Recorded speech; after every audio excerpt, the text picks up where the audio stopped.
పట్టు నిలుపుకోవాలని టీడీపీ కూటమి చూస్తోంది. అందుకే వ్యూహాత్మకంగా అడుగులు వేస్తోంది. ఇప్పటికే ఇక్కడ కాపుతో పాటు వెలమ సామాజిక వర్గాలు కూటమికి అండగా నిలబడ్డాయి. ఇప్పుడు మరో సామాజిక వర్గం గవరలను తమ వైపు తిప్పుకునేందుకు టీడీపీ గట్టి ప్రయత్నాలు చేస్తుంది. అందులో భాగంగానే గ్రేటర్ విశాఖ మున్సిపల్ కార్పొరేషన్ మేయర్గా పీలా శ్రీనివాస్ కు అవకాశం ఇచ్చింది. ఈయన అనకాపల్లి మాజీ ఎమ్మెల్యే పీలా గోవింద సత్యనారాయణకు సోదరుడు.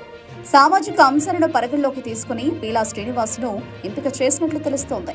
విశాఖ రాజకీయాల్లో గవర సామాజిక వర్గానికి ప్రత్యేకమైన స్థానం ఉంది. తెలుగుదేశం పార్టీ ఆవిర్భావం తర్వాత దాడి వీరభద్రరావు ప్రముఖ పాత్ర పోషిస్తూ వచ్చారు.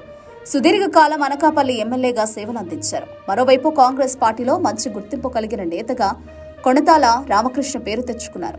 ఈ ఇద్దరు నేతలు రాజకీయంగా ప్రత్యర్థులైన గవర సామాజిక వర్గాన్ని రాజకీయంగా నిలబెట్టారు. అయితే వైఎస్ఆర్ కాంగ్రెస్ పార్టీ ఎంట్రీతో గవర సామాజిక వర్గానికి ప్రాధాన్యం తగ్గింది. అందుకే ఇప్పుడు వ్యూహాత్మకంగా తెలుగుదేశం పార్టీ గవర సామాజిక వర్గానికి ఎనలేని ప్రాధాన్యం ఇస్తోంది. వైఎస్ఆర్ కాంగ్రెస్ పార్టీలో ఉన్న కొడతాల రామకృష్ణ జనసేనలో చేరారు. దాడి వీరభద్రరావు సైతం మాతృ పార్టీ టీడీపీలోకి వచ్చారు. ఈ పరిణామాల క్రమంలో విశాఖ జిల్లాలో 5-6 నియోజకవర్గాల్లో గెలుపోటములను నిర్దేశించే స్థితిలో గవర సామాజిక వర్గం ఉంది. జనసేన కూటమి కట్టడంతో కాపు సామాజిక వర్గం సైతం అనుకూలంగా మారింది. వెలమ సామాజిక వర్గం సైతం సంఘటితమైంది. వీరిని మరింత పటిష్టం చేసుకోవాలన్న ఆలోచనతో గవర సామాజిక వర్గానికి చెందిన పీలా శ్రీనివాస్ కు మేయర్గా అవకాశం ఇచ్చారు చంద్రబాబు. ఇదంతా 2029 ఎన్నికల కోసమేనని తెలుస్తోంది. వాస్తవానికి గ్రేటర్ విశాఖ మేయర్ పీఠం యాదవ సామాజిక వర్గానికి కేటాయించాలన్న డిమాండ్ తెరపైకొచ్చింది.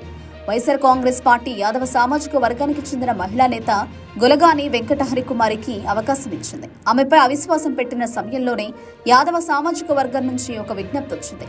రాజకీయంగా మేయర్ను తొలగించవచ్చు కానీ ఆ పదవిని తిరిగి యాదవ సామాజిక వర్గానికి కేటాయించాలని వారు విజ్ఞప్తి చేశారు. దీంతో టీడీపీ హైకమాండ్ పునరాలోచనలో పడింది. కానీ 2021లో మేయర్ అభ్యర్థిగా ఉన్న గవర సామాజిక వర్గానికి చెందిన పీలా శ్రీనివాస్ వైపే చివరకు మొగ్గు చూపారు. మొత్తానికైతే విశాఖ జిల్లాలో వ్యూహాత్మకంగా పట్టు నిలుపుకోవాలన్న భాగంలోనే ఈ నిర్ణయమని తెలుస్తోంది.